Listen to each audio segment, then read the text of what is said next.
Rasman kalau telat untuk diproses kesehatannya, dia akan mengalami yang lebih serius, bisa dia stroke gitu. Vonis bisa dibacakan walaupun terdakwa sakit. Ini kan nggak etis juga, memaksakan kehendak.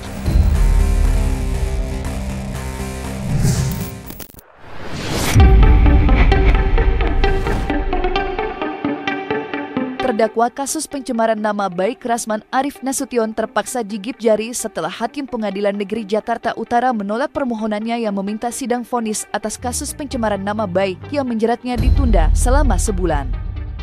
Rasman yang mendadak ambruk lantaran kesehatannya menurun mau tak mau harus menerima kenyataan jika sidang putusan akan kembali digelar pada Selasa 30 September 2025 besok.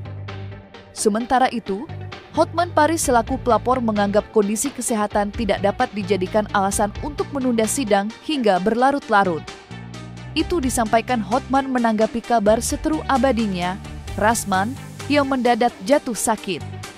Sakit? Ini sakit yang keberapa? Lupa bahwa sakit tidak menghalangi hakim membacakan vonis karena pemeriksaan sudah selesai. Kata Hotman dalam unggahannya meledek Rasman. Namun yang menarik dari unggahan Hotman, ia menyinggung nama Presiden Prabowo Subianto.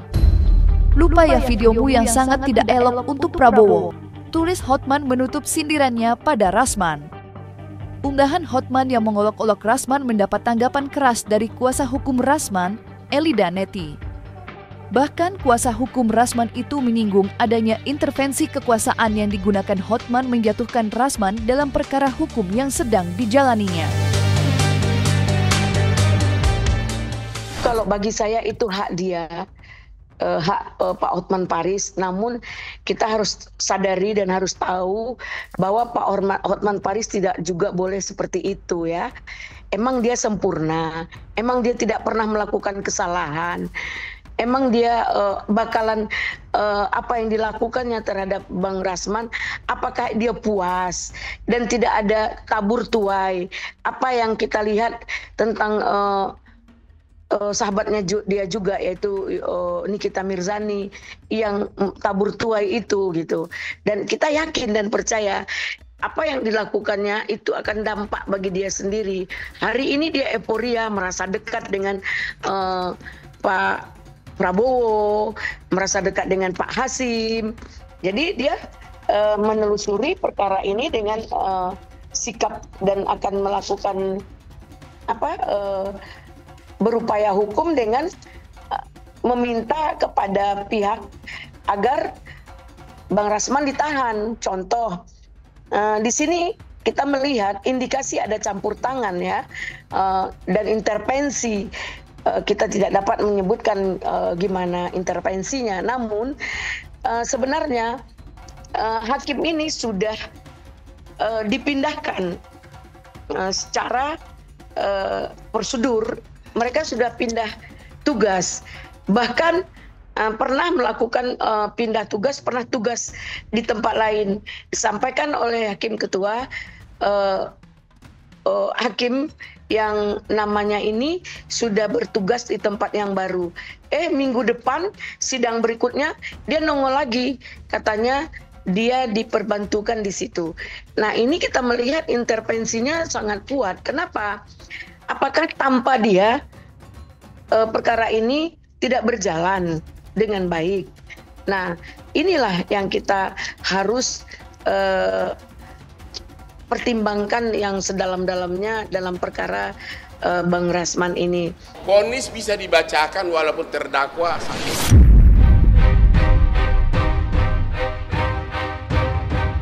Rasman kini sedang dihadapkan situasi tak menguntungkan.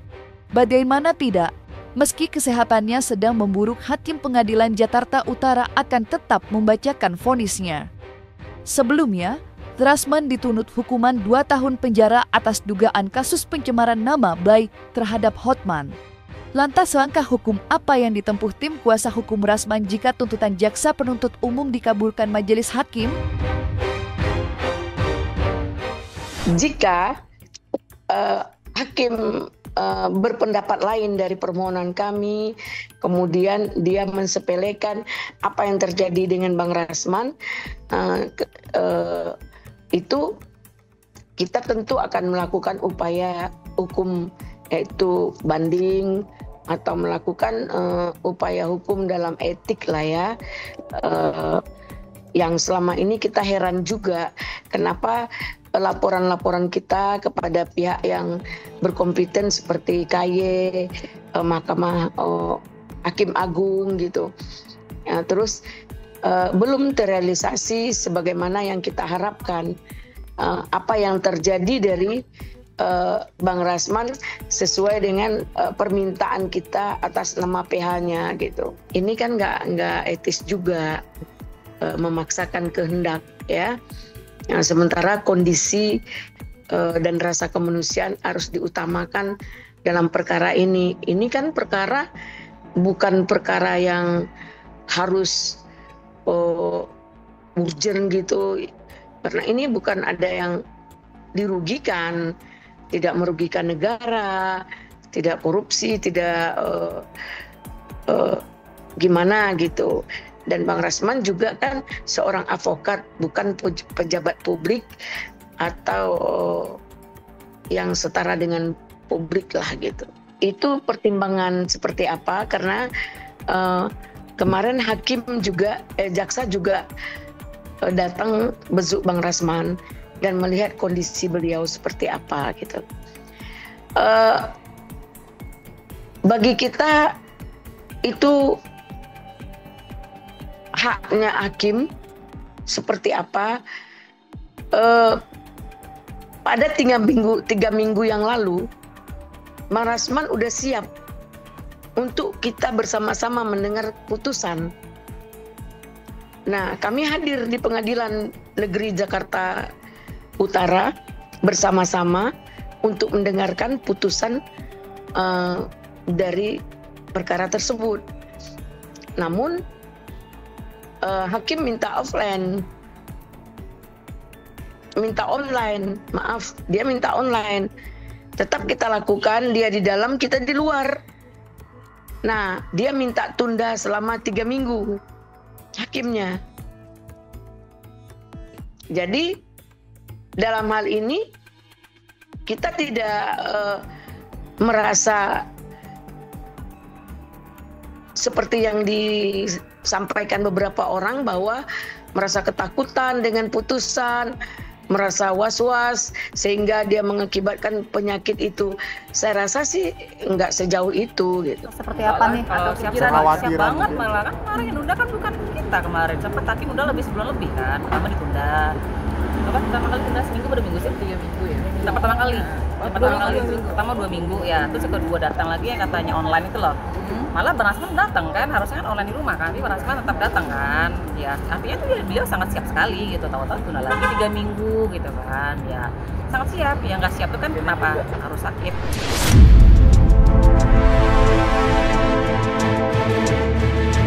Setelah sepekan dirawat di Jakarta, hingga terpaksa meminta sidang lanjutan di Pengadilan Negeri Jakarta Utara terpaksa ditunda, Rasman baru-baru ini dikabarkan harus dirujuk ke salah satu rumah sakit di Penang, Malaysia.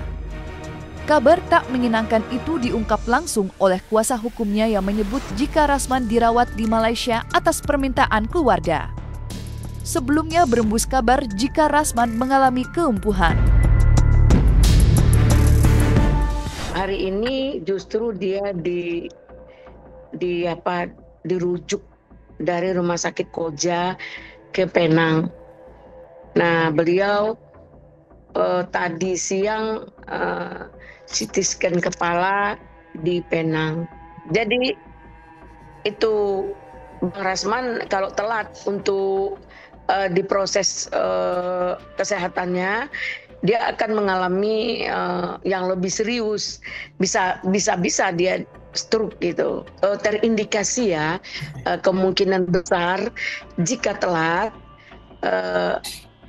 itu penyumbatan darah di otaknya, di saraf kepala maksudnya, di saraf kepalanya itu bisa bahaya. dia berupaya, Bang Rasman dan keluarga berupaya untuk berobat di Indonesia dengan dokter T ya, dokter T.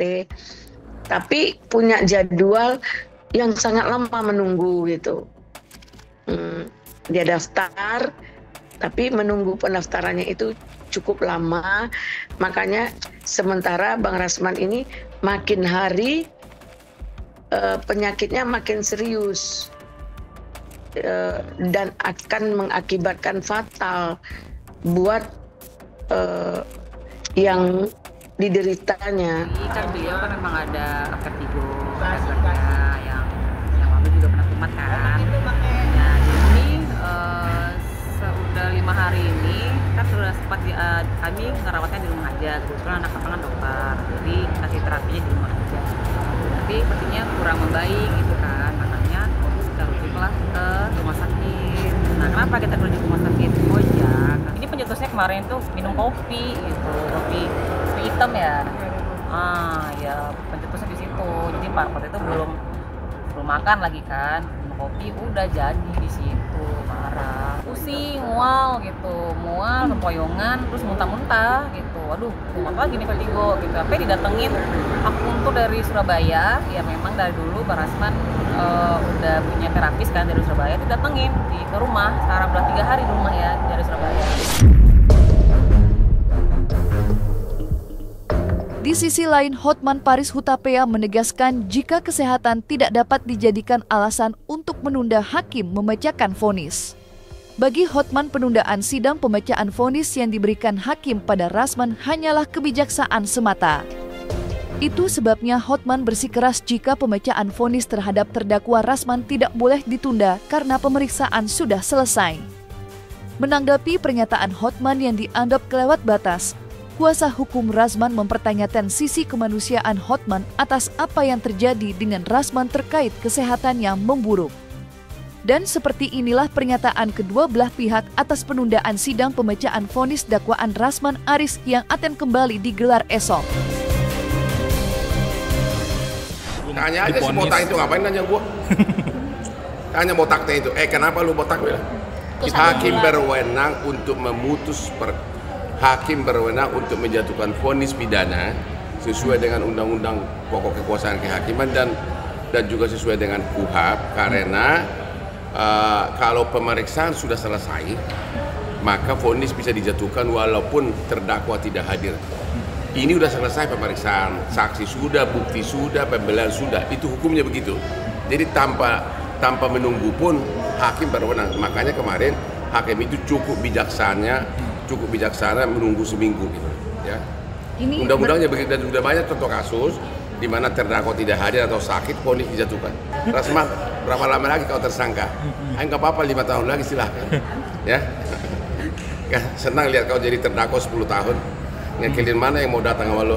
Biarlah aku menikmati Lamborghini-ku. Ya, ayo Rasman. Ya, kita tahu sesuai dengan aturan yang ada. Sakit bukan untuk menghalangi, atau ada apapun tidak bisa menghalangi, betul. Namun di sini kan kita punya rasa kemanusiaan dalam hal ini. Kenapa kita meminta ditunda? Karena mental dan persiapannya itu dalam sakit itu bisa lebih mendekati rasa kemanusiaan gitu, lebih siap gitu. Nah, kita sama tahu Bang Rasman ini orangnya tidak takut, tetap melawan lah istilahnya, memberikan bukan seperti ayam sayur gitu ya. Apakah kita tega atau memaksakan kehendak untuk putusan tersebut gitu. Hari ini kami sudah membuat surat permohonan kepada hakim dan juga kepada jaksa bahwa klien kami Bang Rasman dalam kondisi tidak sehat, yaitu sakit, vertigo dan GERD. beliau tidak bisa mengikuti aktivitas untuk mengikuti persidangan hari ini. Dalam hal ini kami minta tunda 1 bulan. Ternyata tadi dikabulkan sekitar 1 minggu. Nah, kita minta apakah 1 minggu ini Bang Rasman bisa sehat atau sembuh? Jika tidak, seperti apa? Jadi jangan mereka memutuskan.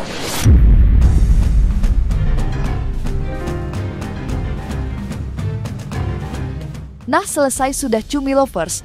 Saksikan terus Cumi Camp In-Depth, kabar lengkap, mendalam, dan akurat dari narasumber terpercaya. Dan jangan lupa untuk like, subscribe, dan juga share channel YouTube Cumi Cumi.